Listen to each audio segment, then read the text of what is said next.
जैसे कोई टूरिस्ट जब भी कहीं प्लान करता है कोई डेस्टिनेशन पर जाने के लिए, तो कभी ये तो नहीं सोचता ना वो कि यार मेरे को इस फेज में जाना चाहिए नहीं जाना चाहिए। वो तो घूमने के पर्पज से जा रहा है, तो उसे क्या ये चीजें देखनी पड़ेंगी एक ट्रैवल करने से पहले कि यार। देखिए, मैं तो क्योंकि एस्ट्रोलॉजर हूँ तो हर बात पे आपको एस्ट्रोलॉजी बताऊंगी। हाँ जी। तो हर जगहों का एक अपना एस्ट्रोलॉजिकली मतलब होता है। कोई हिली रीजन में है तो वो शुक्र को, कोई आप रिवर के किनारे बैठे हैं तो चंद्रमा को इंडिकेट करता है, कोई ऐसे आप आइलैंड में चले जाते हैं जो दूर का है ना। तो हर चीज हर ग्रह को इंडिकेट करता है। इंस्टेंट उनकी लाइफ में एक चेंज आ गया, whether it is a positive और नेगेटिव, तो वो भी ग्रह की वजह से कि बिल्कुल बिल्कुल। देखिए, अगर शादी हुई, कई बार ऐसा होता है कि शादी हुई, प्रमोशन हो गया कुछ दिन के बाद, है ना, शादी हुई, घर खरीद लिए, कोई अच्छा काम हो गया, तो ये सारे एस्ट्रोलॉजिकली प्लैनेट हमें इंडिकेट करते हैं। हम बहुत लोगों को बोलते हैं आपकी शादी होगी और देखना कैसे आपका प्रमोशन हो।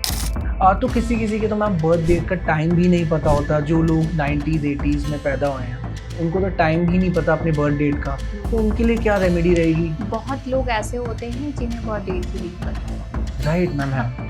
तो हमारे पास बहुत लोग ऐसे आते हैं जिनके पास नहीं होती। दो तीन चीज़ें होती हैं। एक तो प्रश्न कुंडली होती है कि जब आप आए तो शकुन शास्त्र के हिसाब से हम बताते हैं कि आपके क्या प्रश्न हैं, और बहुत वो सही होते हैं। तो मैम एस्ट्रोलॉजी के बेसिस पर सिर्फ पहलगाम में क्यों अटैक हुआ और किसी स्टेट में क्यों नहीं हुआ? तो देखिए, इंडिया का जब हम मैप देखते हैं, ठीक है, तो यहाँ पर नॉर्थ का जो लॉर्ड है बुध है, मरकरी। अगर अभी आप एस्ट्रोलॉजिकली बात करें तो अभी भी नीच का ही चल रहा है, मीन राशि में नीच के ही होते हैं, है ना। और थर्ड हाउस में ये सारे भारत की कुंडली के हिसाब से ट्रांजिट कर रहे थे, और उस समय का अगर हम गोचर कुंडली देखें तो अष्टम में ट्रांजिट कर रहे थे। इस तरह की घटना को इंडिकेट करते हैं। जब किसी की शादी होती है तो जब दुल्हन होती है वो घर प्रवेश गृह प्रवेश होता है, तो लेफ्ट पैर पहले रखना चाहिए, राइट पैर पहले रखना चाहिए? देखिए, जब गृह प्रवेश होता है तो शुक्र, क्योंकि नए घर का जो लॉर्ड होता है वो शुक्र होता है, पुराने घर का जो लॉर्ड होता है वो शनि होता है। ठीक है, तो घरों में भी बहुत राज है, हम बहुत राज खोलेंगे। तो पता है कभी कभी जिंदगी में हम लोग ऐसी सिचुएशन फेस कर लेते हैं कि हमें नहीं पता चलता कि हमें आगे क्या करना चाहिए। जब सारे दरवाजे बंद हो जाते हैं ना, तो डेफिनेटली हमारे पास सिर्फ दो रास्ते होते हैं। या तो फिर हम उस सिचुएशन से लड़ें, या तो फिर हम सब कुछ भगवान के पास छोड़ दें। और लेकिन भगवान पर हम इसलिए नहीं छोड़ते क्योंकि भगवान ही हमें वो ताकत देते हैं उस सिचुएशन से लड़ने के लिए। तो आज हम कुछ ऐसे टॉपिक पर बात करेंगे जो आपकी लाइफ को बेटर बनाएंगे। लेकिन किस तरीके से बेटर बनाएंगे? न्यूमरोलॉजी, टैरो रीडिंग, एस्ट्रोलॉजी, इन सब चीजों से।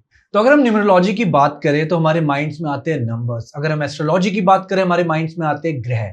और अगर हम टैरो रीडिंग की बात करें हमारे माइंड में आते हैं कार्ड्स। तो अगर मैं कहूं कि ये सारी खूबी हमें एक इंसान में मिल जाएगी तो कैसा होगा?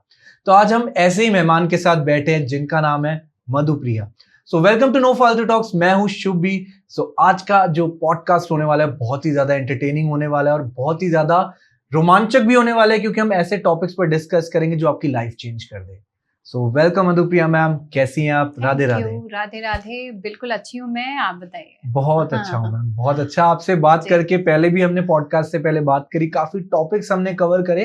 तो सबसे पहले एस्ट्रोलॉजी इन सब पे जाने से पहले मैम हम जो पहलगाम अटैक हुआ तो हम उस पे बात करेंगे। तो आप कह लीजिए कि एक हम उनको श्रद्धांजलि भी दे रहे हैं जिनके साथ ऐसा हुआ, क्योंकि अगर हम अपनी फैमिली को कहीं ना कहीं उनसे लिंक कर देखेंगे तो ऐसी सिचुएशन मैं तो नहीं चाहूंगा किसी के भी साथ हो। जी राइट। देखिए, मैं अगर एस्ट्रोलॉजिकल पहलू से बात करूं, क्योंकि मैं एस्ट्रोलॉजी हूं तो सभी कुछ एस्ट्रोलॉजी और न्यूमरोलॉजी के हिसाब से सोचती हूं।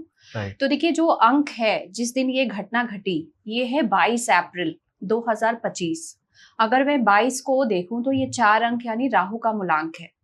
और जैसे भी पहले भी पॉडकास्ट में और टीवी चैनल्स में हमने बार बार बताया है कि राहु और शनि ये दोनों 18 मई तक इकट्ठे हैं, जिसमें कोई भी दुर्घटना ऐसी घट सकती है और ऐसे लोगों की जान प्राण भी जा सकती है जिनके बाय बर्थ हॉरोस्कोप में राहु और शनि एक साथ हों। तो मेजॉरिटी ऑफ प्लैनेट्स अगर ऐसे होते हैं तो ऐसी बड़ी दुर्घटना होती हैं। तो जो मूलांक 4 अंक का आया, और अगर आप इसको टोटल करेंगे तो आप पाएंगे कि पूरा टोटल अगर 22 अप्रैल 2025 का करें तो 17 यानी 8 शनि का अंक है। तो राहु और शनि इंडिकेट्स कर रहे थे कोई बड़ी इवेंट। तो आप देखो, न्यूमरोलॉजी के बेसिस पे जो दिन था वो राहु का 4 नंबर का दिन था, और टोटल अगर हम करें ईयर मंथ, है ना, तो ये 8 यानी कि शनि का अंक। राइट। तो राहु और शनि ने एस्ट्रोलॉजिकली न्यूमरोलॉजिकली दोनों ने इंडिकेट किया था कि ऐसी कोई घटना हो सकती है। और एस्ट्रोलॉजर्स ने बहुत प्लेटफॉर्म्स में ऐसा कहा था कि 18 मई तक जब भी ये शनि और राहु 1 डिग्री पे रहेंगे, 2 से 4 डिग्री के बीच का जो ये इनका ट्रांजिट है ये बहुत हार्मफुल रहेगा। और शुक्र हमारे भारत की लग्न है, वृष लग्न की कुंडली है भारत की, और भारत का जो कहूं कि लग्न लॉर्ड है वो है शुक्र, और शुक्र राहु और शनि के बीच में फंसा हुआ था। तो यहाँ पर जो भी इतनी बड़ी त्रासदी हुई, ये एस्ट्रोलॉजिकल भी कहीं नहीं तो कहीं बहुत इंडिकेशन मिल चुके थे। जो टूरिस्ट आए हुए थे वहां पर, उनके साथ भी ये सब चीजें हुई, तो मैम उनके जो बर्थ चार्ट थे वो भी कहीं ना कहीं इम्पैक्ट रहा होगा। बिल्कुल बिल्कुल बिल्कुल। तो जो टूरिस्ट होते हैं, जो फॉरेनर्स होते हैं, वो भी राहु और शनि के ही प्रतीक होते हैं। तो देखो यहाँ पर राहु शनि ने शुक्र को, और शुक्र कैसा प्लैनेट है जो हमें स्नो, मतलब जैसे कश्मीर है या कोई भी स्नो लैंड होता है, ऐसे जगह को शुक्र रिप्रेजेंट करता है। सुंदरता को शुक्र रिप्रेजेंट करता है, टूरिज्म को शुक्र रिप्रेजेंट करता है। तो यहाँ पर कहीं नहीं तो कहीं टूरिज्म को भी इफेक्ट पड़ा है ना। तो राहु और शुक्र के कॉम्बिनेशन, हालांकि शुक्र कितना उच्च का इतने दिन से चल रहा है मीन राशि में, है ना, तो यहाँ पर उसकी उच्चता भी कहीं नहीं तो कहीं लोगों के लिए काल बन के आ गई। और यहाँ पर मैं ये भी कहूंगी कि 18 मई तक ये जो है अभी जो बातें चल रही हैं पॉलिटिकली, और जो भी पाकिस्तान के साथ बातें हो रही हैं, तो ये बहुत एक ऐसा टाइम है जो जून तक कुछ नहीं तो कुछ बड़े इवेंट में कन्वर्ट हो सकता है। मैम जैसे कोई टूरिस्ट जब भी कहीं प्लान करता है कोई डेस्टिनेशन पर जाने के लिए, तो कभी ये तो नहीं सोचता ना वो कि यार मेरे को इस फेज में जाना चाहिए, नहीं जाना चाहिए, वो तो घूमने के पर्पस से जा रहा है। हाँ, अपने आप को खुश रखने के लिए जा रहा है। तो उसे क्या ये चीजें देखनी पड़ेंगी एक ट्रैवल करने से पहले कि यार? हाँ बिल्कुल। अगर आप मैं तो क्योंकि एस्ट्रोलॉजर हूँ तो हर बात पे आपको एस्ट्रोलॉजी बताऊंगी। हाँ जी। तो जो ऐसे भी जगहें थे, है ना, जो शुक्र से रिलेटेड रिप्रेजेंट कर रहा था, ऐसी जगहें, जैसे हर जगहों का एक अपना एस्ट्रोलॉजिकली मतलब होता है। मान लो आप किसी बार में बैठे हैं, कोई रेस्टोरेंट में बैठे हैं, तो वो शुक्र को इंडिकेट करता है ना। कोई हिली रीजन में है तो वो शुक्र को, कोई आप रिवर के किनारे बैठे हैं तो चंद्रमा को इंडिकेट करता है, कोई ऐसे आप आइलैंड में चले जाते हैं जो दूर का है ना। तो हर चीज, हर ग्रह को इंडिकेट करता है। तो यहाँ पर शुक्र क्योंकि राहु और शनि के बीच में फंसे हुए थे, और ये इसे एस्ट्रोलॉजिकल पिशाच योग भी कहा गया है। और इस बार चैत्र नवरात्रों में एक योग बना था जिसे कह रहे थे कि देश में कोई आपत्ति आ सकती है, ठीक है, जिसमें 5 संडे एक साथ आते हैं। तो ये जो योग बना था, इसके कारण भी कुछ नहीं तो कुछ दुर्घटना संभावित थी। तो मैम एस्ट्रोलॉजी के बेसिस पर सिर्फ पहलगाम में क्यों अटैक हुआ और किसी स्टेट में क्यों नहीं हुआ? चाहे वो आप कह रहे हैं ना, कह रहे हैं कि आइलैंड हो, माउंटेन एरिया हो, ये भी रिप्रेजेंट करते हैं चंद्रमा को। सिर्फ वहीं क्यों अटैक हुआ? चंद्रमा को रिवर वाले जो हैं वो रिप्रेजेंट करते हैं। अब अगर आप मेरे से बात करोगे कि वहां पर क्यों हुआ, तो देखिए इंडिया का जब हम मैप देखते हैं, ठीक है, तो यहाँ पर नॉर्थ का जो लॉर्ड है बुध है, मरकरी, ठीक है। तो मरकरी क्योंकि अगर अभी आप एस्ट्रोलॉजिकली बात करें तो अभी भी नीच का ही चल रहा है, मीन राशि में नीच के ही होते हैं, है ना। और 3rd हाउस में ये सारे भारत की कुंडली के हिसाब से ट्रांजिट कर रहे थे। और उस समय का अगर हम गोचर कुंडली देखें तो अष्टम में ट्रांजिट कर रहे थे, जो एक समूह में कोई भी इस तरह की घटना को इंडिकेट करता है। तो एस्ट्रोलॉजिकली जो भी एस्ट्रोलॉजी से जुड़े हैं, उन्होंने कहीं नहीं तो कहीं 18 मई के पहले पहले इन घटनाओं को बताया है।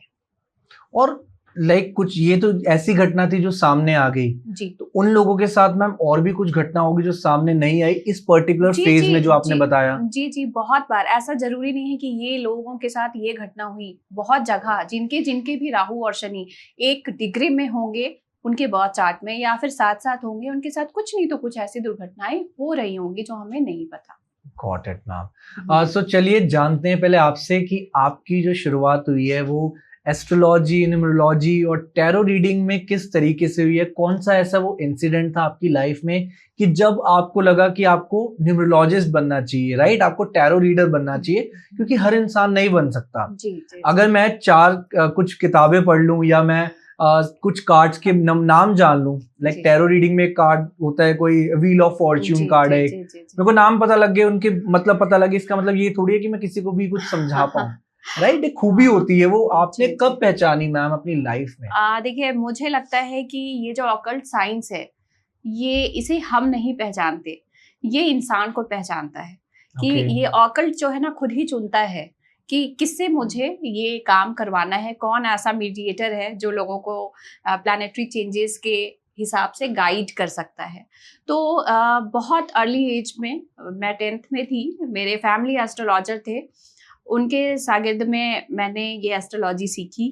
और बहुत अर्ली एज में मुझे पता भी नहीं था कि क्या होता है, बट मैं उनके पास 2 दिन गई थी और उनके पास बहुत लोग आते थे और जब वो बताते थे कि आपके स्टेट में ये चीज होगा, ठीक है, तो मैं सोचती थी ऐसा कैसे हो सकता है। मैं एक्चुअली बहुत शुरू से मेरा दिमाग बहुत अलग रहा है, मैं कोई भी फैक्ट तभी मानती हूँ जब मैं अपने आंखों से देखूं, ठीक है। तो मैंने इसे लॉजिक के थ्रू समझने की कोशिश की कि आखिर ऐसा क्या साइंस है कि ये जो बोलते हैं वो हो रहा है, कोई जादू तो नहीं है। राइट। और इतना अर्ली एज था, फैमिली से भी डांट खाती थी, पापा से, तो लेकिन फिर भी मैं जाती रही और जाते जाते समझ में आया कि ये कोई वो जादू नहीं है, बहुत बड़ा साइंस है। क्योंकि मैं ज्योग्राफी की स्टूडेंट रही हूँ और मुझे बहुत इंटरेस्ट रहा है, तो मेरी और एक जो इसकी साइंस के पहलू हैं उसको मैं साथ में लेके चलती थी और मुझे लगता था कि ये बिल्कुल साइंस है, ये 101% साइंस है। Perfect ma'am. तो आपको बेसिकली अपने गुरु का भी एक सपोर्ट मिला, तभी आपको इस फील्ड में आप आ पाए हैं, वरना तो न्यूमरोलॉजिस्ट बनना it's not an easy task, right? कोई ना कोई होना चाहिए गाइड करने के लिए। मेरा शुरू से वैदिक एस्ट्रोलॉजी में काफी रुचि रहा जब मैंने स्टार्ट किया, ठीक है। वैदिक एस्ट्रोलॉजी में बचपन से ही करते आ रही हूँ कह लो तो। उसके पहले मैं कीरो की बुक्स पढ़ती थी क्लास 8th में। कीरो की books like ma'am? कीरो palmist. Okay. तो कीरो की बुक्स पढ़ के मैं किसी को कुछ बताती थी, वो हो जाता था। शायद मेरी कुंडली में ऐसे योग हूँ। फेमस हो गए होगे आप तो मैम। हाँ बिल्कुल, बच्चों में मैं फेमस थी, बच्चों में, फैमिली में, कि इसे हाथ दिखा के कुछ पूछ लो तो हो जाता है। तो बाद में मुझे लगता था कि भाई बताना भी है तो कुछ सीखना पड़ेगा। तो मींस मैम ये पाम रीडिंग भी अगर मैं ऐड करूं तो ये रियल में होती है? Life line ma'am, heart rate? बिल्कुल होती है। और आप देखो कि थंब इम्प्रेशन ही क्यों लिया जाता है, क्योंकि सभी के लाइफ चेंज होते हैं, है ना। ऐसा तो है नहीं कि इतनी करोड़ जनता है सबकी एक फिंगरप्रिंट जो होते हैं, क्योंकि सबकी लाइफ चेंज होती है। तो आप सोचो कि मतलब लाइंस कितना कुछ कहते हैं आपके बारे में, रिप्रेजेंट करते हैं इंसान को। तभी दैट्स व्हाई थंबप्रिंट से आपका एक बेसिक आइडेंटिटी बनती है। आधार कार्ड भी आपको बनवाना है थंबप्रिंट से। आईज और जो आपके थंबनेल होते हैं सबकी अलग-अलग होती है। परफेक्ट।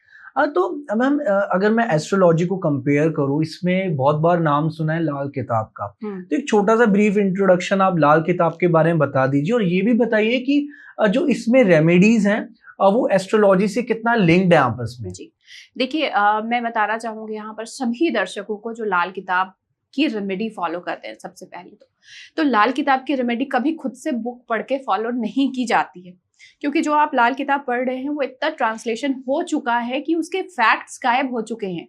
अगर आपको करना है कुछ, उसमें बहुत सारे प्रावधान होते हैं कि अगर आपका शनि है तो ये रेमेडी भी आप नहीं कर सकते हो।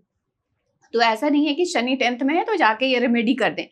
वैदिक एस्ट्रोलॉजी सभी एस्ट्रोलॉजी का बेस है। लाल किताब जो है एक रेमेडियल एस्ट्रोलॉजी है, जिसे कोई सामान्य व्यक्ति भी अपने ग्रहों को पढ़ ले कि इस घर में मेरा ये ग्रह बैठा हुआ है, और वो इतना बेसिक भी जान ले तो आप रेमेडी करने लगते हो, ऐसा माना जाता है। बट मैं कहती हूँ कि लाल किताब रेमेडी बहुत पावरफुल होता है।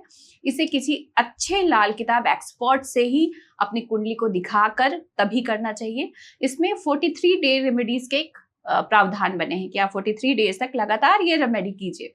उसके पीछे का साइंस ये है कि हमारे 27 नक्षत्र होते हैं और वो 2.25 दिन में चेंज होते हैं। तो 43 डेज में वो पूरे नक्षत्र का एक साइकिल कंप्लीट होता है। चंद्रमा वो पूरे नक्षत्र में घूमता है, तो फिर उसकी इफेक्ट जो है, जब आप रेमेडी कर रहे होते हैं, कोई नहीं तो कोई नक्षत्र उसमें पड़ता है और 43 डेज में ही आपको रिजल्ट मिलता है। जैसे आपने बताया साइकिल, जो टाइम फ्रेज होता है, तो मैम अभी अप्रैल में बेसिकली रिसेंटली राहु की दशा हट रही थी और जुपिटर की दिशा आ रही थी, तो ये क्या है, आप इसको थोड़ा सा समझाइए। अभी देखिए, पिछले 18 महीने से राहु जो है मीन राशि में ट्रांजिट कर रहा है, और अभी 15 मई को राहु सिंह राशि में चला जाएगा। ठीक है, जब सिंह राशि में राहु जाएगा तो ऑब्वियसली केतु कुंभ राशि में ट्रांजिट हो जाएंगे। जुपिटर अभी का जो महीना है, ये मई का जो महीना है, इसमें जुपिटर भी ट्रांजिट हो रहे हैं, राहु भी ट्रांजिट हो रहे हैं। इसके अलावा जो बुध और शुक्र जून में ट्रांजिट हो रहे हैं, बाकी बुध भी 7 मई में अभी ट्रांजिट हो रहे हैं, जो बहुत दिन से नीच के थे। बहुत सारे बिजनेसमैन है जिनका बिजनेस नहीं चल रहा था, बहुत सारे रिलेशनशिप्स में प्रॉब्लम आ रही थी, तो अभी थोड़ी चीजें ठीक होने लगेंगी। तो ये जो मेजर ट्रांजिट है राहु का, ठीक है, ये कहीं नहीं तो कहीं, जैसे मैंने बताया कि बहुत बड़ा एक चेंज लेके आ सकता है। और कौन सी ऐसी मैम राशियां रहेंगी जिसमें चेंज आएगा? मेजर राशियां, देखिए मेजर राशियां जो रहेंगी, सबसे पहले तो सिंह राशि रहेंगी। सिंह राशि, कुंभ राशि, क्योंकि ये ट्रांजिट वही हो रहा है राहु और केतु का। तो सिंह राशि वालों को बहुत ज्यादा ध्यान रखना है अपने मैरिड लाइफ के लिए। सिंह राशि को बहुत ज्यादा ध्यान रखना है अपनी किडनी से रिलेटेड प्रॉब्लम के लिए। कुंभ राशि को बहुत ज्यादा ध्यान रखना है अपने बिजनेस पे। हालांकि उनका बिजनेस ग्रो भी करेगा, क्योंकि उनके सप्तम में जो है राहु ट्रांजिट कर रहे हैं। पॉलिटिक्स से जो लोग जुड़े हैं उनको बहुत बेनिफिट मिलने वाला है, अचानक ही उन्हें अच्छी अपॉर्चुनिटीज मिलने लगेंगी। इसके अलावा जो लोग नए घर का सोच रहे हैं, ठीक है, राहु के ट्रांजिट में सिंह राशि वालों को मैं थोड़ा मना करूंगी कि थोड़ा सब्र रखिए 1.5 साल का, उसके बाद कोई नई प्रॉपर्टी में आप इन्वेस्ट कीजिए, नहीं तो क्या होगा, आप फंस जाएंगे। ठीक है, कभी भी राहु केतु के अंतर में आपको प्रॉपर्टी नहीं लेनी चाहिए। गुरु अतिचारी हो रहे हैं, ये पूरे वर्ष में गुरु अतिचारी हैं। आप देख लो जो भी घटनाएं हो रही हैं पूरे विश्व में, तहस नहस जो भी हो रही है, भूकंप आ रहा है, या फिर आप देखिए अभी इंडिया में एक घटना हो गई, युद्ध चल रहा है, तो इनका कोई विराम नहीं होने वाला है, ये पूरे वर्ष में विराम नहीं होने वाला है। कारण ये है कि गुरु अतिचारी है। गुरु हमारे विजडम का, नॉलेज का जो ग्रह हैं, देवता हैं, वो अतिचारी का मतलब ये है कि एक राशि में गुरु जो है कम से कम 1 साल तो रहने चाहिए, लेकिन यहाँ पर गुरु जो है 1 साल में 3 राशियों में ट्रांजिट कर रहे हैं। और 2025 वो साल है जिसमें वृष राशि में भी हैं, अब मिथुन में जाएंगे और उसके बाद कर्क राशि में ईयर एंड में जाएंगे। तो जब तक वो मिथुन राशि में अभी ट्रांजिट करेंगे मई में, ठीक है, तो आप देखेंगे कि और भी कंट्रोवर्सी होने लगा है ना। जो भी डिसिप्लिन है वो उसमें आपको प्रॉब्लम दिखेगा। आप लॉज में देखेंगे कि बहुत सारे प्रॉब्लम्स हो रहे हैं, जो पुराने लॉ बने हुए हैं उसमें कुछ नहीं तो कुछ प्रॉब्लम आ जाएगी, है ना। लोग कंट्रोवर्सी एक दूसरे के अगेंस्ट खड़े हो जाएंगे। तो ये सारी चीजें बहुत मैटर करने वाली है इस टाइम पे, क्योंकि गुरु अतिचारी रहेंगे, नवंबर तक यही हाल रहेगा। एंड जैसे मैं मकर राशि है मेरी, तो उनके लिए क्या रहेगा कुछ? मकर राशि वालों को तो खैर देखिए 7.5 हो गया है खत्म, है ना? अच्छा। तो सबसे खुशी की बात तो ये है कि मेरी 7.5 हो गई है खत्म, मतलब बढ़िया चलेगा हमारा हिसाब सारा। तीसरे घर में आपके शनि ट्रांजिट कर रहे हैं, ठीक है, राहु आपके जो है दूसरे घर में आ जाएंगे, तो प्रॉफिट के लिए काफी अच्छा धन भाव होता है दूसरा घर। कुटुंब से थोड़ी अनबन रह सकती है, बट आपको अपने बिजनेस से के हिसाब से या फिर आप फाइनेंस के हिसाब से देखें, है ना। जो लोग शेयर मार्केट में हैं उनको भी थोड़ा सा ध्यान रखना है, अगर उनकी कुंडली में बर्थ हॉरोस्कोप में राहु ठीक नहीं है। बाकी ये साल जो है उनके लिए अच्छा रहने वाला है। Got it ma'am, perfect. तो मैं ये कहना चाहूंगा कि लाइक लोग ना आजकल ये भी बहुत कहते हैं कि किसी के साथ कुछ इंसिडेंट हो जाता है या कोई भी ऐसी डरावनी सिचुएशन किसी की लाइफ में आ जाए, वो यही कहता है ना कि हमेशा कि तेरा भाई शनि खराब चल रहा है। तो मैम शनि को बीच में क्यों ले आते हैं हर बार कि शनि खराब चल रहा है? क्योंकि ज्यादातर वही लोग जो होते हैं वो लाइन में आते हैं जो फेमस होते हैं, और फेमस पर्सनालिटीज के साथ शनि जुड़े होते हैं। अब मैं बात करूंगी केजरीवाल जी की।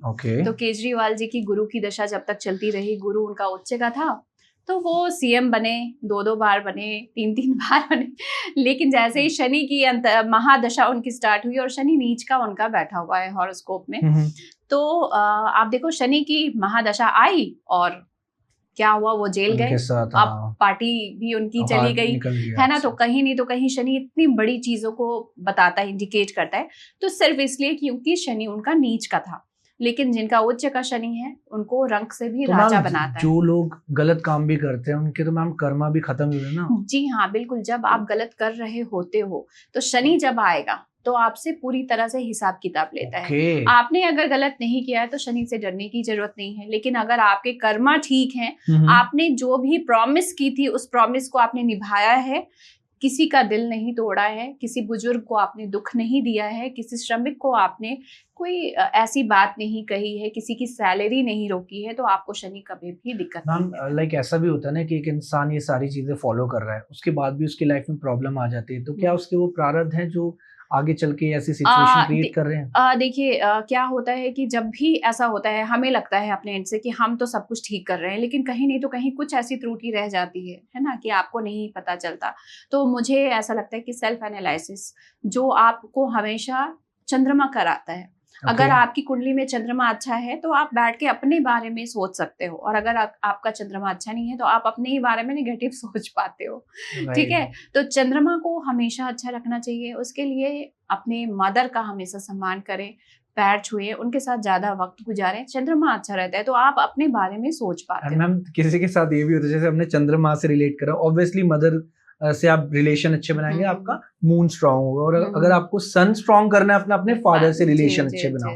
अब क्या होता है मैम कि फादर स्ट्रिक्ट होते हैं और मदर हमेशा मोस्टली सबकी पोलाइट होती है, तो दोनों से अगर रिलेशन बैलेंस बनाने में हम कैसे चलेगा? फादर से तो बात ही नहीं हो पाती, फादर ही इतने गुस्से वाले हैं सबके, राइट? जैसे कहते हैं ना कि हमारा एक जो आँख होता है वो चंद्रमा का है और एक है सूर्य का। ठीक है, तो ये जो हमारा पार्ट है बॉडी का, तो एक तरफ हमारी चंद्र नाड़ी है, एक तरफ है सूर्य नाड़ी, है ना। तो इंसान के अंदर एक नारी का भी रूप होता है, एक जेंट्स भी होता है कभी कभी, है ना, और औरतों से ज्यादा होता है, और एक तरफ सूर्य का वो भी पावर भी होता है। तो उसी तरह घर में भी चंद्रमा और सूर्य को बैलेंस रखना है। अगर आपने नहीं रखा तो आपके सूर्य और चंद्रमा जो हैं वो खराब होने लगते हैं। कोई ऐसा नहीं है, अगर फादर बहुत ज्यादा स्ट्रिक्ट हैं तो आपने कुछ नहीं करना है। आपने क्या करना है, उन्हें तांबे का ग्लास लेना है, ठीक है, तांबे के ग्लास से आप उनको कुछ भी पानी जो है, मॉर्निंग में एक बार पापा को तांबे के ग्लास में पानी पिला दिए। इससे आपका सूर्य भी मजबूत होगा, क्योंकि तांबा होता है सूर्य का, है ना। और उसको जब आप फादर को देते हो तो आपके साथ एक मैंने सॉरी आपकी बात काट रहा हूँ, मैंने एक वीडियो देखी थी कंगना रनौत की एक पॉडकास्ट में, वो भी तांबे के ग्लास से ही पानी पी रही थी, तो उनसे पूछा गया कि क्यों पी रहे हो आप ऐसे, तो कह रहे मेरा मून स्ट्रांग होता है, शांति, सूर्य स्ट्रांग होता है। देखिए हम लोग भी यूज करते हैं, और खास करके जिनको चंद्रमा अच्छा रखना है मदर से, उन्हें चांदी की ग्लास में मदर को पानी देनी चाहिए। और होता है बहुत लोग यूज करते हैं। आप लोग दिवाली में, मैं कहूंगी कॉइन खरीदते हो, ये खरीदते हो, मैं कहूंगी कि ग्लास खरीद के चांदी का ग्लास था, सॉरी चांदी का ग्लास लेके आओ, और उसमें मदर को, या फिर आप जिससे भी एक इमोशनल रिलेशन डेवलप करना चाहते हैं, उनको आप चांदी के ग्लास में पानी पिलाना स्टार्ट कर दीजिए। आप 40 दिन करके देखिए आपको कितना अच्छा रिजल्ट मिलेगा। ये मैं नहीं बताऊंगी, आप मुझे मैसेज पे बताना। हर इंसान के घर में चांदी के ग्लास नहीं होगा, तो स्टील के ग्लास में लोग स्टील को मैं अवॉइड करने के लिए बोलेंगी, क्योंकि स्टील जो होता है राहु का होता है। तो स्टील को आप अवॉइड कीजिए, इससे अच्छा कांच का ग्लास आप यूज कीजिए। और जो हम खाना खाते हैं, वो शुक्र का होता है, जो खाना खाते हैं वो आप कटलरी यूज कीजिए। आप देखिए कि बाहर के देशों में या तो कटलरी ही यूज करते हैं, और जो लोग हैं ऐसे, आप देखो कि चांदी सोने की बर्तन ही यूज करते हैं, या फिर आप देखोगे कि ब्रॉन्ज भी यूज किया जाता था पहले, अब बहुत दिन पहले तक यूज किया जाता था, अब लोगों ने बंद कर दिया क्योंकि सफाई वगैरह की इश्यू रहती है। बट मैं कहूँगी स्टील का आप जितना कम यूज करेंगे उतना अच्छा आपके रिलेशन आपके घर पे रहेगा। और मैम इससे रिलेटेड एक और क्वेश्चन मेरे दिमाग में आ रहा है कि जैसे हमारे घर में कोई गेस्ट आए, राइट, एंड हम लोग उनको फूड ऑफर करते हैं, बेस्ट टू बेस्ट हम चाहेंगे ना कि हमारे गेस्ट को अच्छा खाना मिले, एंड ऑब्वियसली अगर गेस्ट नॉन वेज भी खाता है तो हम उसको रिकमेंड करेंगे कि हम आपके लिए ये मंगा दें, ये बना दे घर में स्पेशली, चाहे वो खाते भी ना हो, लेकिन उनको हम ऑफर कर देते हैं क्योंकि दे लव्ड इट।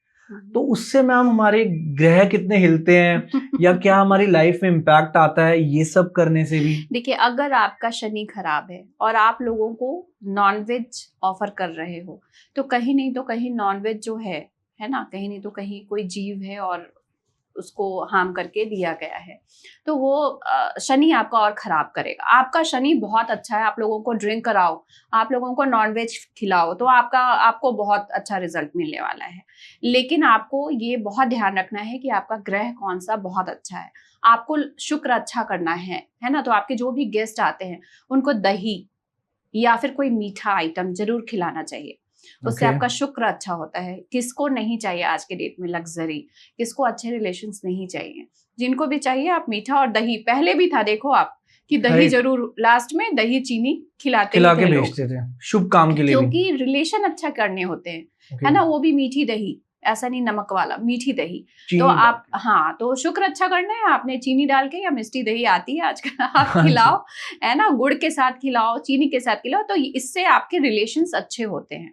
आप किसी को मान लो नॉनवेज भी खिला दिया, बाद में थोड़ी देर के बाद दही खिला सकते हो, आइसक्रीम खिला सकते हो, इससे आपके रिलेशंस अच्छे होते हैं। Got it, perfect perfect. तो बेसिकली ये तो प्रूव हो गया कि हाँ, आपको पहले ग्रह देखने पड़ेंगे अगर आप किसी को ऑफर कर रहे हो, नॉनवेज भी खिला रहे हो, राइट। सो अब हम बात करते हैं मैम, राशि पे थे हम टॉपिक पे, तो राशि किसी पर्सन के कैरेक्टर को कैसे जज कर सकती है कि अगर ये लेट्स सपोज ये कैप्रिकॉर्न इसकी राशि है तो जुपिटर इसका स्ट्रॉन्ग है, राइट, गुरु पावर्स है इसमें कि ये लीड अच्छा कर सकता है, ऐसा एस्ट्रोलॉजी में भी है।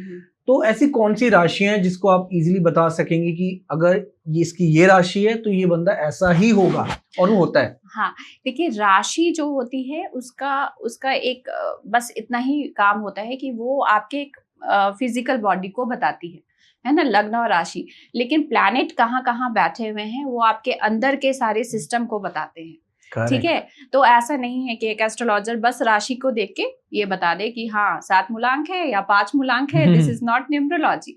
तो यहाँ पर एस्ट्रोलॉजी बहुत डीप साइंस है। जैसे मैंने कहा, जब एक बच्चे का बर्थ हो रहा होता है उस समय जितनी भी प्लैनेट्स होते हैं, है ना, नाटल में, उनकी जितनी ऑरा या जितनी रेज उस बच्चे पे पड़ रही होती है अनुपात में, इसका कैलकुलेशन जो हम बनाते हैं नाटल चार्ट में विद डिग्री, कि इतने डिग्री का जो है प्लैनेट था उस समय और इतना उसका इफेक्ट इस बच्चे पे आया, उस हिसाब से कैलकुलेट करके हम प्रिडिक्शन करते हैं कि उस बंदे में क्या अच्छा है क्या खराब है।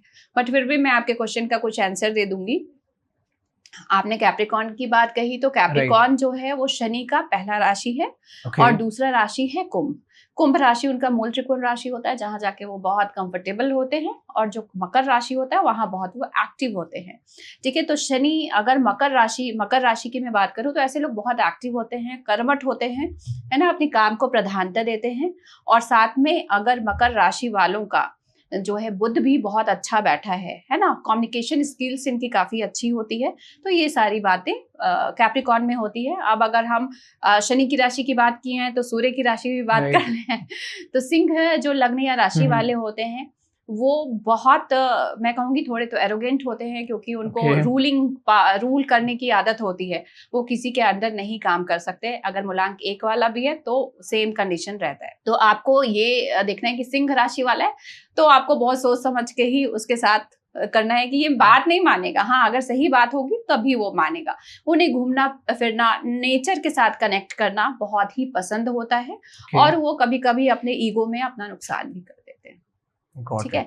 इसी तरह अगर आप बात करेंगे मिथुन राशि या फिर कन्या राशि, बुध प्रधान लोगों की, तो मिथुन राशि सबसे अच्छा बिजनेसमैन होता है। अगर किसी का मिथुन राशि है और बुध अच्छा है तो कहते हैं ना, एस्किमो के हाथ में भी आइसक्रीम बेच दिया तो ये उनमें टैलेंट होती है, कुछ भी कर रहे हैं उनको, वो बिजनेस में ऐसे होते हैं कि उनके पास इतनी दिमाग होती है कि आप ही का बॉटल आपको बेच देंगे, ठीक है। तो ये उनका बहुत अच्छा होता है। जो कर्क राशि वाले होते हैं वो इमोशनली काफी अच्छे होते हैं, तो वो राइटिंग वगैरह में काफी अच्छे होते हैं। इमोशनली वो जैसे गायक हो सकते हैं, है ना, बहुत अच्छे एक्टर हो सकते हैं, क्योंकि आपको किस तरीके से अपने मूड को चेंज करके सामने प्रेजेंट करना है, तो ये सारी चीजें उनमें बहुत अच्छी होती है, ठीक है। और मीन राशि की बात करें या धनु राशि की बात करें, सेजिटेरियस जो गुरु का राशि है।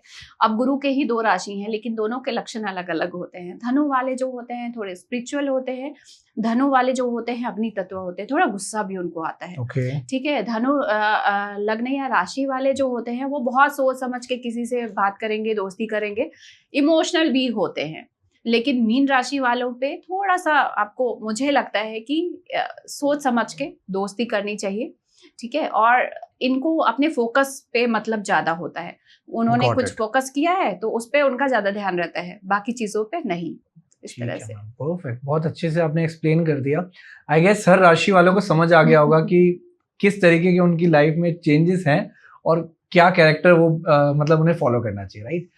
सो मैम, एक चीज अभी हम बात कर रहे थे कि आपने जो बच्चे जब पैदा होते हैं राइट, तो उनकी बर्थ डेट, बर्थ टाइमिंग जो होती है, उस पे जो ग्रह की दिशाएं होती है, जो उन पे किरणें पड़ती हैं, उनसे उनकी लाइफ स्पैन जो भी डिसाइड होता है सब कुछ। तो किसी किसी के तो मैम बर्थ डेट का टाइम भी नहीं पता होता। जो लोग 90s 80s में पैदा हुए हैं, उनको तो टाइम ही नहीं पता अपने बर्थ डेट का, तो उनके लिए क्या रेमेडी रहेगी? बहुत लोग ऐसे होते हैं जिन्हें बर्थ डेट भी नहीं पता होता। राइट मैम है।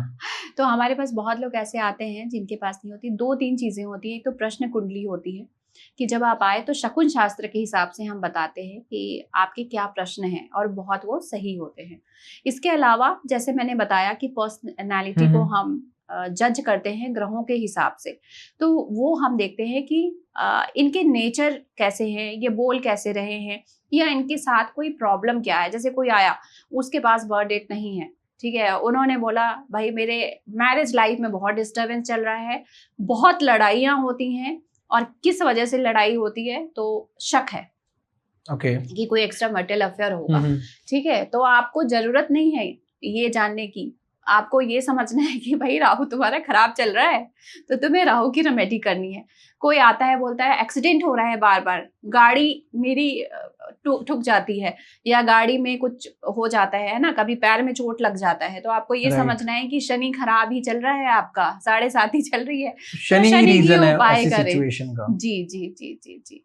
अगर किसी को हार्ट से रिलेटेड प्रॉब्लम आ रही है ना, तो वहां पर कहीं नहीं तो कहीं सूर्य का इफेक्ट है। स्किन से रिलेटेड आ रही है तो बुध खराब है। तो बहुत सारी ऐसी चीजें हैं जो आप एक अच्छे एस्ट्रोलॉजर के पास जाते हैं तो आपकी समस्या से ही उनको समझ में आ जाता है कि आपके ग्रह क्या चल रहे हैं। कभी कभार ऐसा भी होता है ना, मैंने अभी एक पिछले पॉडकास्ट में भी एक क्वेश्चन पूछा था, वो भी एक एस्ट्रोलॉजर थी, तो ये पूछा था मैंने कि एकदम से किसी की फैमिली में कोई सडन डेथ हो जाती है, हाँ। जो कि ऐसा बहुत बड़ा इंसिडेंट हो जाता है, जैसे आपने बताया हार्ट रिलेटेड इश्यू हो गया, हार्ट अटैक हो गया, या बॉडी पैरालाइज होगी, तो मैम उस टाइम भी यही कहेंगे कि शनि की दशा खराब? नहीं, अगर हार्ट अटैक आता है तो ये सूर्य और राहु के कॉम्बिनेशन से आता है। कभी भी आपके चौथे घर में, है ना, जो हार्ट का हाउस होता है, या फिर सूर्य, तो उसमें अगर राहु की दृष्टि होती है और ऐसी दशा अंतरदशा चल जाती है, तो फिर यहाँ पर हार्ट अटैक आने की संभावना होती है। तो यहाँ पर सूर्य वीक होता है, शनि और राहु की दृष्टि होती है, तो आपको हार्ट अटैक आता है। साथ में आपका बुध खराब होता है, जो वेंस का लॉर्ड होता है ना, क्योंकि आपका ब्लड फ्लो कहीं नहीं तो कहीं ब्लॉक हुआ, जिसकी वजह से आपको हार्ट अटैक आया। तो इसमें बहुत अच्छी रेमेडी है, बहुत सारी रेमेडीज हैं, बट बुध के लिए अगर आपको ऐसा कोई भी प्रॉब्लम लग रहा है कि ऐसा मतलब लगा कि ऐसा सिम्टम हुआ है पर हार्ट अटैक आया नहीं, ठीक है, तो एक तो सबसे पहले आपको आदित्य हृदय स्तोत्र का पाठ आरंभ कर देना चाहिए। ठीक है, कोई उनके वाइफ भी कर सकते हैं, हस्बैंड कर सकते हैं, मदर कर सकती हैं। क्या बताया नाम आपने? आदित्य हृदय स्तोत्र। ठीक है, ये सूर्य के लिए है। सूर्य को जल देना स्टार्ट कर दें, तांबे का कड़ा पहनना स्टार्ट कर दें, और अपने वजन के हिसाब से 7 तरह का अनाज जल प्रवाह करें या मंदिर में दान करें। Got it. ठीक है। एंड अगर मैं जानूं मैम, अभी हमने जैसे मैरिज से रिलेटेड अभी हम डिस्कस कर रहे थे, डाइवोर्स केसेस भी हो जाते हैं, तो मैम किसी कपल को अपने ग्रह ठीक करने हैं, क्योंकि ऐसा भी होता है जब किसी की शादी हो जाती है तो दोनों के कर्मा भी एक ही हो जाते हैं, जी। दोनों को एक साथ ही भोगना पड़ेगा और फल भी उनको एक साथ ही मिलेगा, राइट? तो उनके अगर ग्रह खराब चल रहे हैं, उनको अपने ग्रह ठीक करने हो, तो मैम क्या ऐसी रेमेडी रहेगी आपको जो आप बताएंगे एज एस्ट्रोलॉजर, या कोई न्यूमरोलॉजी से रिलेटेड कोई भी रेमेडी आप बताइए? देखिए, अगर फैमिली लाइफ में प्रॉब्लम, मान लीजिए दोनों ने शादी कर ली, अब प्रॉब्लम कहाँ आ रही है, फैमिली लाइफ में आ रही है, इन लॉज के साथ आ रही है, या फिर करियर में आ रही है, ये सब अलग अलग वो होते हैं। अगर आपका इन लॉज के साथ प्रॉब्लम आ रहा है ना, तो आपने क्या करना चाहिए, शिव मंदिर जाना स्टार्ट कर देना चाहिए, और आपको दही और दूध ये मिक्स करके आपने 40 दिन तक शिव को अभिषेक करना है, भगवान शिव को अभिषेक करते रहना है। ठीक है, अगर आपको हस्बैंड के साथ प्रॉब्लम आ रही है तो आपको क्या करना है, शहद लेना है और 40 दिन तक लगातार मंगलवार से स्टार्ट करके शिव जी को अभिषेक करना है। अगर करियर में प्रॉब्लम आ रही है तो दुर्वा लेना है, दुर्वा का घास लेना है, और दही और हल्दी मिक्स करके 11 दुर्वा का घास जो है गणेश जी को अर्पण करना है। तो ये जो प्रॉब्लम्स हैं ये कहीं नहीं तो कहीं ठीक होने लगती हैं। बट हस्बैंड और वाइफ दोनों के हॉरोस्कोप का फर्क, मतलब प्रभाव दोनों को पड़ता है। Got it. सो जैसे शादी हुई किसी की, तो इंस्टेंट उनकी लाइफ में एक चेंज आ गया, whether it is a positive और नेगेटिव, तो वो भी ग्रह की वजह से कि? बिल्कुल। देखिए, अगर शादी हुई, कई बार ऐसा होता है कि शादी हुई, प्रमोशन हो गया कुछ दिन के बाद, है ना, शादी हुई, घर खरीद लिए, कोई अच्छा काम हो गया, तो ये सारे एस्ट्रोलॉजिकली प्लैनेट हमें इंडिकेट करते हैं। हम बहुत लोगों को बोलते हैं आपकी शादी होगी और देखना कैसे आपका प्रमोशन होगा। ठीक है, क्योंकि आपका सप्तमेश जो शादी का लॉर्ड है, स्पाउस का लॉर्ड है, वो भाग्य स्थान में बैठा है या कर्म स्थान में बैठा है, तो भाई आपको प्रॉफिट होगी ही होगी। मैम नुकसान भी तो हो सकता है। और नुकसान होगा अगर आपकी शादी हुई, आपका जो स्पाउस का लॉर्ड है और वो बैठा है 6th में या 8th में, अब मान लो 8th में बैठा है तो अचानक जैसे दुर्घटना हो सकती है। ठीक है, 6th में बैठा है कोई डिजीज प्रॉब्लम, हेल्थ प्रॉब्लम आ सकता है। ठीक है, 12th में बैठा है कोई मेजर लॉस हो सकता है। तो ये सारी चीजें होती है। Got it. सो ये रियलिटी है, बेसिकली ऐसा होता है। जी जी जी। अगर लोग जो मैम नहीं मानते वो तो फिर कहेंगे ना कि कुछ भी नहीं है। नहीं, जो नहीं मानते हैं, मेरा ये एक्सपीरियंस रहा है कि जब विपत्ति आती है तभी लोग एस्ट्रोलॉजी को मानते हैं। रियलाइजेशन ही तब होती है मैम जब बीतती है ना, वरना जब तो तक आप भागते रहते हैं तब तक राहु आपको भगाता रहता है। राइट। ठीक है, और जब आप रुकते हैं तो आपको समझ में आता है कि क्या है। और एस्ट्रोलॉजी तो प्योर साइंस है। मुझे लगता है कि ऐसे लोग जो हैं, और खासकर यंगस्टर आजकल बहुत ज्यादा ध्यान दे रहे हैं, मतलब वो बहुत मानने लगे हैं एस्ट्रोलॉजी को। मेरे पास बहुत ऐसे बच्चे आते हैं, है ना, जो 12th में है, मुझे एस्ट्रोलॉजी सीखना है, तो बहुत अच्छा लगता है क्योंकि वो साइंस से कनेक्ट कर रहे हैं इन सब चीजों को। गॉट इट जी। एंड मैम जैसे कोई भी इंसान जब कि घर में घुसता है, एक नया घर लिया उसने, तो हमेशा लेडीज से इनॉग्रेशन मोस्टली प्रेफर करते हैं लोग, राइट, क्योंकि शुभ माना जाता है। और ये भी कहते हैं कि लेफ्ट पैर रखो पहले अंदर या राइट पैर रखो। या जब किसी की शादी होती है तो जब दुल्हन होती है वो गृह प्रवेश होता है, तो लेफ्ट पैर पहले रखना चाहिए, राइट पैर पहले रखना चाहिए। देखिए, जब गृह प्रवेश होता है तो शुक्र, क्योंकि नए घर का जो लॉर्ड होता है वो शुक्र होता है, पुराने घर का जो लॉर्ड होता है वो शनि होता है। ठीक है, तो घरों में भी बहुत राज है, हम बहुत राज खोलेंगे। तो जब शुक्र नए घर को प्रतिनिधित्व करता है, और जब एक शुक्र मतलब एक फुली न्यू मैरिड की तरह आप देखोगे कि जो लेडीज होते हैं वो सज के इंटर करते हैं, राइट, है ना, क्योंकि वो पूरा शुक्र के रूप में आ जाते हैं, लक्ष्मी के रूप में। जितने आभूषण वो डालेंगे उतनी समृद्धि रहेगी आपके घर पे। तो शुक्र के रूप में, लक्ष्मी के रूप में वो गृह प्रवेश करते हैं, अपने राइट लेग को हमेशा आगे करते हैं। और क्योंकि जो हमारा दायां होता है ये सूर्य को बताता है, और लाइफ में हर कोई सूर्य के समान चमकना चाहता है, क्योंकि चंद्रमा कभी नहीं तो कभी थोड़ा डाउनफॉल में भी जाते हैं, है ना, कभी अमावस्या भी लगती है। राइट।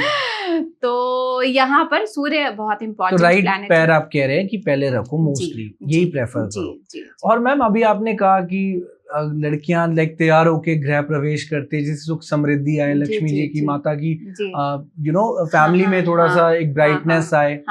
तो जैसे आजकल तो मैम लड़कियां नॉर्मली घर में ऐसे ही घूमते रहते हैं, शादी होने के बाद भी ये हर फैमिली का है कि वो नॉर्मली अपने नॉर्मल वेयर में घूम रहे हैं, क्योंकि आजकल की लड़कियां प्रेफर नहीं करती, घर में ही बैठे तैयार होकर रहें। हाँ बिल्कुल। अब यहाँ पर मैं आपको बताऊंगी कि लड़कियों ने जब से गोल्ड पहनना छोड़ दिया है तब से देखो मैरिड लाइफ में प्रॉब्लम आना स्टार्ट हो गया है।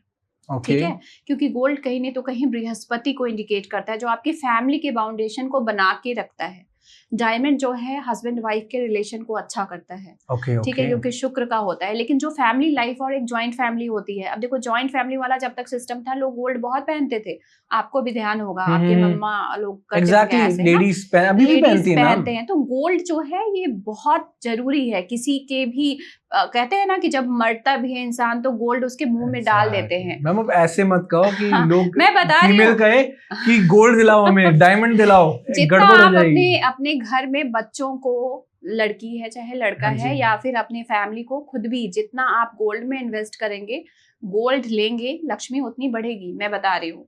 अगर आप गोल्ड नहीं ले सकते सिल्वर लीजिए, लेकिन आपको गोल्ड सिल्वर हमेशा लेना चाहिए और रखना चाहिए। ये नहीं सोचना चाहिए कि मैं 1.5 लाख का मोबाइल ले लूं। जेंट्स एंड लेडीज के लिए दोनों को ही। जी बिल्कुल। आप दोनों, मतलब जितने लोग देखिए गोल्ड वेयर करेंगे उनका बृहस्पति और केतु अच्छा रहेगा। एक ना अट्रैक्शन भी होता है उन लोगों को डायरेक्ट नजर भी वहां जाती है। लेडीज की तो बहुत स्ट्रॉन्ग आईज होती है, अगर किसी ने कोई हार वेयर करा है दूर से देख लेंगी कि ये इतने का होगा, इसने ये पहना है, पता लग जाता है उनको।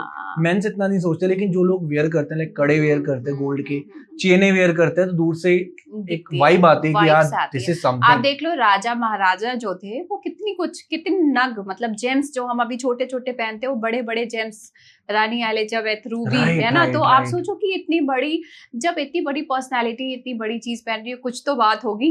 Exactly ma'am, totally agree. तो यहाँ पर एक चीज मैं कहूंगी कि फीमेल्स को खास करके, चाहे बच्चे हैं, घर की लक्ष्मी ही कही जाती है बेटी आज भी, है ना। तो बच्चों को भी कान में कभी भी पहनाना है, गोल्ड पहनाइए। हालांकि आजकल डर लगता है कि भाई कोई छीन ना ले, ये भी मैम बहुत बड़ा इशू है, बहुत इशू है, बट जो कैरी कर सकते हैं, है ना, तो उनको जरूर पहनाना चाहिए जी। Got it ma'am, perfect. और जैसे अभी ना एक मिथ भी है मैम, जैसे भी कुछ देर पहले ना मेरी लेफ्ट आई भड़क रही थी थोड़ी थोड़ी ना ऐसे, तो कहा जाता है बॉयज में कि लेफ्ट भड़कती है मतलब गलत होता है, राइट भड़कती है तो सही होता है, और लड़कियों का अपोजिट होता है जी। राइट मतलब उनके साथ कुछ गलत होने वाला है, और लेफ्ट मतलब उनके साथ कुछ सही होने वाला है। मैम ये कितना सच है या? ये बहुत सच है, क्योंकि हमारी जो बॉडी है ना, वो इंडिकेशंस देती हैं। जैसे आप होता है ना कि कुछ होने वाला होता है तो मन में होता है नहीं ऐसा हो रहा है, कभी कभी होता है कि अरे उसको याद किया फोन आ गया, है ना। तो ऐसे होता है ना, तो ऐसी चीजें हमारी बॉडी के साथ भी हैं। और जो ब्लिंकिंग है, इसकी बात है कि आंखें फड़कना, है ना, ये बहुत इंपॉर्टेंट चीज होती है। जब भी कोई लड़के का दायां आंख फड़के, हमेशा अच्छा माना जाता है, कुछ शुभ आएगा, है ना, कुछ न्यूज आएगा, कुछ अच्छा होगा। बायां आंख फड़क रहा है तो आपको संभल जाना है, थोड़ा सा आप सतर्क हो जाइए, कुछ गलत होने वाला है, कोई गलत न्यूज आ सकती है। इसके अपोजिट फीमेल्स के साथ है, अगर उनकी बाएं आंख फड़क रही है तो कुछ अच्छा होगा घर पे, या उनके साथ कुछ अच्छा होने वाला है। दाएं आंख फड़क रही है, कुछ तो भाई हो सकता है। बेसिकली एक इंट्यूशन आ जाता है कि हो सकता है, अलर्ट रहो, और ये हमारी बॉडी हमें बताती है। Perfect ma'am, perfect. तो मैम एक अभी रिसेंटली मैं ना कृष्ण जी के बारे में पढ़ रहा था, तो मैंने ये देखा कि मैम कृष्ण जी एक ऐसे हमारे भगवान है कि जिनकी लाइफ में ना मैम बहुत इश्यूज रहे हैं, ट्रेजेडी रही है, मतलब उन्होंने जिनके साथ रिलेशंस बनाया ना मैम वो टूट गए हैं, चाहे वो उनकी लव लाइफ हो, चाहे उनकी फैमिली में लाइफ हो मैम, उनके खुद के जो कंस जो उनके रिलेशन में मैम सबसे उनकी बिगड़ी है। इनफैक्ट जो एरिया उन्होंने रूल करा मैम एट द एंड वो भी छोड़ दिया उन्होंने। तो ऐसा क्यों मैम, की कोई ग्रह की दशा देखिए कृष्ण जी की अगर मैं कुंडली की बात करूं तो वृष लग्न और वृष राशि की इनकी कुंडली है ना, मानी जाती है, ठीक है। और जब जन्म हुआ तो क्या हुआ कि लग्नेश जो था वो राहु के साथ था, मतलब कृष्ण जी का जो लग्नेश है वो शुक्र है और राहु के साथ था, जिसकी वजह से इन्हें अपनी ही जन्मदाता से दूर होना पड़ा, जो इनकी प्रेयसी थी राधा, है ना, राधा माँ, राधा रानी। तो इनसे भी इनको दूर होना पड़ा, क्योंकि शुक्र जो है कहीं नहीं तो कहीं लव लाइफ को इंडिकेट करता है, और राहु शुक्र के साथ बैठ के इनके लव लाइफ को भी से भी दूरी बना दिया, ठीक है। अगर इन्हें अपने मामा का संहार करना पड़ा, ठीक है, ये भी कहीं नहीं तो कहीं छठा घर से इंडिकेट करता है। तो मामा का इनका लॉर्ड भी शुक्र ही थे, है ना। तो कंस राहु के साथ बैठे हुए थे, तो फिर इनको राहु और मंगल एक साथ हुए, जिसके कारण इनको संहार करना पड़ा। और मैम आज भी लाइक कृष्ण जी से सब जुड़ना चाहते हैं। जी, इसकी वजह है कि देखिए कहीं नहीं तो कहीं सूर्यवंशी, सूर्य इनका चौथे घर में, चंद्र इनका उच्च का, है ना। तो कृष्ण जी की तो बात ही अलग है, इन्होंने सबके लिए सब कुछ किया और बाद में अकेले हो गए। अकेले होने का ये कारण रहा कि शनि इनका सप्तम में था और चंद्रमा लग्न में विष योग बना रहा था। तो कहीं नहीं तो कहीं इन्होंने जीवन में हर सीख दिया कि कैसे आपको एक रिलेशन मेंटेन भी करना है। ऐसा नहीं है जो भी उनसे प्यार किए, है ना, जो भी उनके प्रेम रस में रमे, उनको उन्होंने उद्धार ही किया, है ना। लेकिन फिर वो निकलते गए क्योंकि उनके लाइफ में ये था नहीं, और वो कारण बना विष योग का। देखिए देखा जाए है तो भगवान ही, चाहे तो वो अपने प्लैनेट्स भी बदल सकते थे। तो जितना मेरे को समझ आया उन्होंने ये सब इसलिए करा कि जिससे काफी मनुष्य को सीख मिल सके। जी, सीख मिल सके, क्योंकि देखिए जो भी कर्म जो उन्हें करने आना था उन्होंने वो आए और वो कर्म किए। तो कर्म तो सबसे बड़ी चीज है ही। Exactly ma'am, exactly. तो मैम आपके पास मोर देन 16 इयर्स का एक्सपीरियंस है, राइट? तो ऐसा कोई केस डिस्कस मतलब मेरे को बताइए, हमारी ऑडियंस को बताइए कि जो एक हॉरर एक्सपीरियंस रहा हो आपके लिए, जिसने आपको अंदर ही अंदर बहुत ज्यादा परेशान करा हो और आपको लगा हो कि यार ये मेरे से नहीं होगा। अब ऐसा क्या था वो जिसकी वजह से आपको लगा कि मैं कोई रेमेडी भी नहीं दे सकती इस केस में, एट द एंड भगवान ही इसका कुछ करेंगे? देखिए बहुत बार ऐसा होता है, अभी भी ऐसा है, बहुत सारी एक एस्ट्रोलॉजर के लाइफ में बहुत सारे ऐसे लोग आते हैं जहाँ पर आप बहुत कनेक्ट हो जाते हो और उनके पास कोई ऐसी चीज़ आ जाती है जिसे आप ठीक नहीं कर सकते। ठीक है, कभी कभी ये होता है, पता होता है कि अंत यही है, लेकिन आप बता भी नहीं सकते और उसको आप ठीक भी नहीं कर सकते, आप बस जान सकते हैं और प्रिडिक्ट कर सकते हैं। तो ये तो एक अलग वो है, लाइन है। आपने जो मुझसे पूछा एक कि कुछ ऐसी चीज़ें जो सब जानना चाहते हैं कि क्या ऐसा होता है, नहीं होता है। तो हाँ, स्प्रिट्स होते हैं। बहुत बार हमारे ऑफिस में भी ऐसे क्लाइंट्स आते हैं जिनके साथ कुछ नहीं तो कुछ ऐसी चीज़ें लगी होती हैं, या फिर आप कई बार विजिट करने जाते हैं तो भी आपको पता चल जाता है कि कुछ तो एबनॉर्मल है, और बहुत बार ऐसा हुआ भी है ना। एक बार मेरे पास क्लाइंट आए थे तो उनके बच्चे के साथ कोई स्पिरिट जुड़ता था और वो कुछ सामान फेंकना, ये करना, है ना, हवा में जैसे चेयर अपने आप हिलने लगना, तो इस तरह की घटनाएं होती थी। उन्होंने वीडियोस भी काफी शेयर किए थे। प्रूफ भी दिखाया आपको बेसिकली? प्रूफ भी दिखाया, और मैंने विजिट नहीं किया था क्योंकि मैं फैमिली में हूँ, तो मैं इस तरह की चीजों को थोड़ा अवॉइड करती हूँ। बट हाँ, ये सारी चीजें होती हैं, इसमें कोई डाउट नहीं है। और योग भी होते हैं हॉरोस्कोप में, जिस योग के कारण ऐसी चीजें इनके साथ होती हैं। अगर आपका राहु अष्टम में है, अगर आपका राहु शनि का योग है जिसे हम 50 योग कहते हैं, अगर आपका राहु 12वें में है, तो आपको इन सब चीजों से कभी नहीं तो कभी जिंदगी में एक बार पाला जरूर पड़ेगा। राहु चंद्रमा का योग है आपका, जिसे ग्रहण योग कहते हैं। अगर ग्रहण योग का जन्म है तो ऐसी चीजें आपके पास एक बार जरूर आती हैं और आपको फील भी होता है और आप परेशान भी हो। मैम ऐसे कौन से ग्रह हैं जो अगर मजबूत है किसी के तो कुछ नहीं हो सकता? देखिए हाँ, अगर आपका बृहस्पति बहुत अच्छा बैठा है और साथ में आपका मंगल बहुत अच्छा बैठा है तो आपको फील तो सब कुछ होगा, बट आप लीडर की तरह उसे निभाओगे। लेकिन कभी कभी ये होता है कि आपके फैमिली मेंबर के साथ आ गया तो आप क्या कर लोगे, है ना। आप उसका बस सॉल्यूशन ही ढूंढ सकते हो और तो कुछ नहीं कर सकते।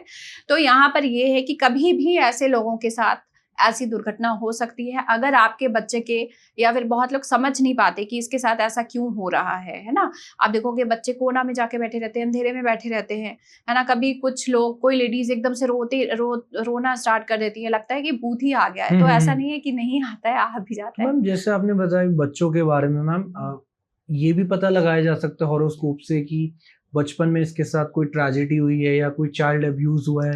क्योंकि रिलेटिव्स में मैम ऐसा बहुत होता है। बिल्कुल, मैंने चाइल्ड अब्यूज में इंटरनेशनल जर्नल में मैंने अपना आर्टिकल भी पब्लिश किया हुआ है, आप चाहें तो देख सकते हैं, लिंक में दे दूंगी। देखिए बच्चे जो होते हैं 3 साल, 4 साल, 5 साल, 10 साल, 12 साल, ये मायने नहीं रखते। अगर इनकी कुंडली में ऐसे योग हैं, जैसे कुछ योग में बताऊंगी आपको, राहु शुक्र एक साथ है, राहु शुक्र अष्टम में है, राहु शुक्र आपका 12वें में है, ये अगर यंग एज में है तब तो उसका अफेयर चल रहा है। लेकिन अगर बच्चे के लाइफ में ऐसा आ जाता है, चाहे वो 5 साल का हो, 8 साल का हो, 10 साल का हो, 12 साल का हो, लड़का हो लड़की हो, आजकल कोई फर्क नहीं पड़ता, उसके साथ कुछ नहीं तो कुछ गलत हो रहा है। ठीक है, फिजिकली उसको हराश किया जा रहा है, उसे समझ में नहीं आ रहा है, उसका नेचर चेंज हो रहा है डे बाय डे। पेरेंट्स नहीं समझ पा रहे हैं क्यों चुप रहने लगा है, क्यों इतना गुस्सा करने लगा है। और इसका जो चुप रहने लगे हैं उनका चंद्रमा कमजोर होता है, जिनका मंगल कमजोर होता है वो एग्रेसिव हो जाते हैं, तोड़ फोड़ करने लगते हैं कि मेरे से कुछ मत पूछो, मेरे से कोई बात मत करो। ठीक है, तो मंगल अगर वीक है वो किसी को बता नहीं सकते उनके साथ जो भी हुआ है। चंद्रमा वीक है तो डिप्रेशन में चले जाते हैं, वो रिकवर ही नहीं कर पाते कभी कभी। तो ये सारी चीजें और इस दशा में होती हैं। उनका राहु चल रहा हो, शुक्र चल रहा हो, चंद्रमा चल रहा हो। मेरे पास बहुत फॉरनर्स का भी कॉल आता है कि फॉरनर बाहर क्या होता है, ज्यादातर बच्चे जो है सेपरेट हो जाते हैं, है ना, अर्ली एज में फादर के पास चले गए, मदर एक पेरेंट के पास रह रहे हैं, तो उन्हें डर होता है कि क्या वो, और रिलेटिव्स भी बहुत जो है इसमें इन्वॉल्व होते हैं। इस केस में तो मेरे हिसाब से सॉल्यूशन यही है कि पेरेंट्स को मैम अपने बच्चों के साथ एक अच्छा रिलेशन, एक बॉन्ड बनाकर तो बनाना चाहिए। लेकिन एस्ट्रोलॉजी का मैं कहूंगी कि एक अच्छे एस्ट्रोलॉजर को ये जरूर गाइड करना चाहिए कि आपके अर्ली एज में आपके बच्चे का ये दशा चल रहा है, तो आप सतर्क हो जाइए और आप ऐसे लोगों से बचा कर रखिए, कहीं भी अपने बच्चों को अकेले मत छोड़िए। एंड ये पेरेंट्स के हॉरोस्कोप देखने से पता लगता है उस बच्चे के? ओके मैम, परफेक्ट, ठीक है। तो मैम मैं आपसे पूछना चाहूंगा कि हर लोग जो यंगस्टर्स होते हैं मैम 20 to 25 की एज में, वो लोग बहुत कंफ्यूज होते हैं कि यार हमारी लव मैरिज होगी या अरेंज मैरिज होगी। हालांकि बहुत सिली क्वेश्चन है बट क्यूरियोसिटी बहुत जनरेट करता है। तो ये कैसे पता लगेगा कि ग्रह की दिशा दिखाकर, कुंडली दिखाकर कि यार इसकी लव मैरिज लिखी है तो इसकी लव मैरिज ही होगी जी। और अरेंज लिखी है तो अरेंज ही होगी। देखिए, अगर किसी की कुंडली में शुक्र उच्च का है और साथ में शुक्र मंगल की युति है या शुक्र मंगल को देख रहा है और चंद्रमा भी उनका अच्छा बैठा है ना, राहु भी अच्छे पोजीशन में, तब तो ये लव मैरिज ही करेंगे। कई बार होता है कि फैमिली के साथ करते हैं, फैमिली के अगेंस्ट करते हैं। तो राहु अगर इनके 11th में बैठा है तो फैमिली के अगेंस्ट जाके भी करते हैं, ठीक है। 10th में बैठा है तो फैमिली के सपोर्ट से भी करते हैं। और जिनका अरेंज मैरिज का है तो कहीं नहीं तो कहीं बृहस्पति अगर आपका बहुत अच्छा बैठा है, ठीक है, आपकी दशा शुक्र की नहीं चल रही, आपकी दशा राहु की नहीं चल रही, आपकी दशा चंद्रमा की नहीं चल रही, तो आप फिर सोचते ही नहीं हो लव मैरिज की तरफ। लव मैरिज के लिए शुक्र की दशा भी होना चाहिए, राहु की दशा भी होना चाहिए, ताकि आप इस तरह की, मतलब एक होता है ना लाइफ स्टाइल या रिलेशनशिप में आओ। तो जब शुक्र राहु चंद्रमा ऐसे ग्रह आते हैं तभी आप रिलेशनशिप में भी आते हो। तो और मैम ये भी पता लगाया जा सकता है कि किसी के लाइक अफेयर होने वाले हैं बहुत ज्यादा। बिल्कुल। तो ये कैसे, हॉरोस्कोप कैसे बता देगा मैम किसी की ये चीज कैसे रीड कर सकता है वो? बिल्कुल बिल्कुल। देखिए, जो कुंडली का पंचम स्थान होता है वो होता है आपके लव अफेयर का हाउस। अगर उससे रिलेटेड आपकी दशा अंतरदशा चल रही है और शुक्र जिसका भी उच्च का है और मंगल के साथ है या फिर चंद्रमा के साथ है, तो ऐसे लोग बहुत जल्दी जल्दी रिलेशनशिप में चले जाते हैं। और जब भी शुक्र की अंतरदशा आ रही है, राहु उसमें आ रहा है, क्योंकि राहु होता है जो मतलब एक्स्ट्रा मैरिटल कहिए या रिलेशनशिप में हैं आप लेकिन और भी किसी के साथ अटैच हो गए, तो इस तरह की जो चीजें होती हैं ये चंद्रमा शुक्र और राहु की वजह से ही। मैम ऐसे भी केसेस देखे हैं कि लाइक एक इंसान की शादी हुई लव मैरिज से, अब लव मैरिज हुई है, डेफिनेटली उनके बीच प्यार तो बहुत स्ट्रांग होगा, लेकिन मैम फिर भी इश्यूज आ जाते हैं, वो उसको फिर से मैम किसी और के साथ प्यार हो जाता है। मतलब लव मैरिज किसी के साथ करी, फिजिकल रिलेशन किसी और के साथ बना रहा है, तो मैम दो लव मैरिज हो गई तो एक तरीके बिल्कुल। मान लीजिए किसी की शुक्र की महादशा चल रही है, शुक्र राहु एक साथ है या शुक्र चंद्रमा एक साथ है, आप शुक्र की महादशा में शुक्र की अंतरदशा आई, आपका एक अफेयर हुआ, आपने शादी कर लिया, अब फिर शुक्र में राहु आया तो आपको प्रेरित करता है कि नहीं अभी ना बोर हो गए थोड़ा सा और कहीं बोर भी हो जाए, या आपके लाइफ में ऐसे लोग आने लगते हैं कि आप कहीं नहीं तो कहीं कनेक्ट हो जाते हैं, चाहे आप नहीं भी चाह रहे हैं लेकिन आप कनेक्ट हो जाते हैं। वो राहु आके करवाता है क्योंकि उसे तो ड्रामे करने हैं। तो मैम इस चीज को तो फिर लोग ये जज करेंगे ना कि that person is a little bit characterless, right?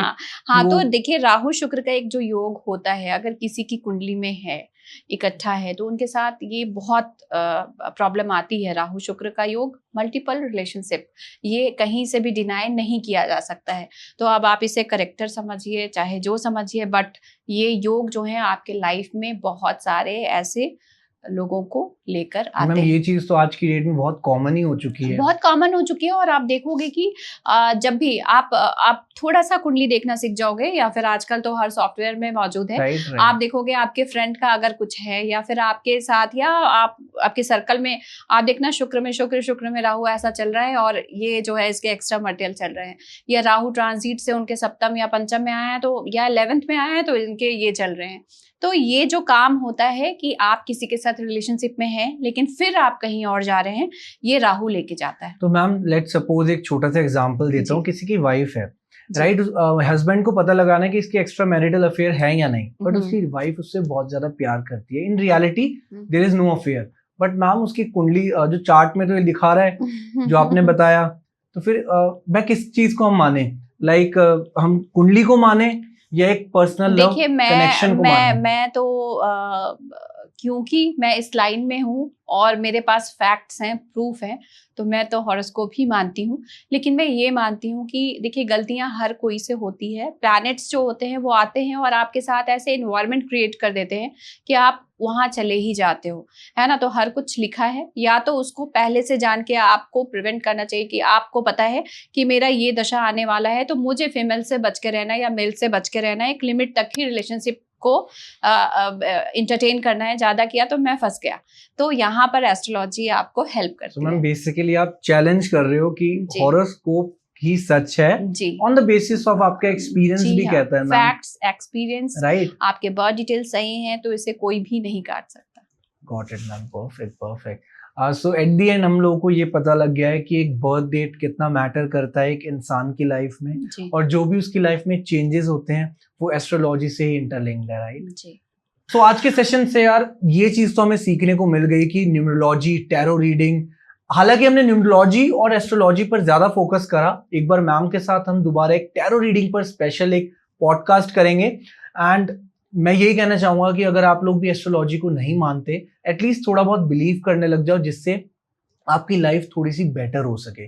और अगर आपके भी ये सिमिलर क्वेश्चंस हैं जो हमने डिस्कस करे या इसके अलावा भी आपके क्वेश्चंस हैं, वो आप कमेंट में कर सकते हैं, हम उनका मैम के थ्रू रिप्लाई जरूर करवाएंगे। ऐसे हम आते रहेंगे आप लोगों के साथ ऐसे ही थॉट प्रोवोकिंग टॉपिक के साथ। And thank you so much Madhu ma'am, आपने इतना अच्छा पॉडकास्ट, इतने अच्छे क्वेश्चंस के आंसर दिए, सारे डाउट्स क्लियर करे। तो मिलते हैं अगले पॉडकास्ट में। And this is Shubhi signing off from no फालतू talks. Thank you everyone. Radhe Radhe. Right.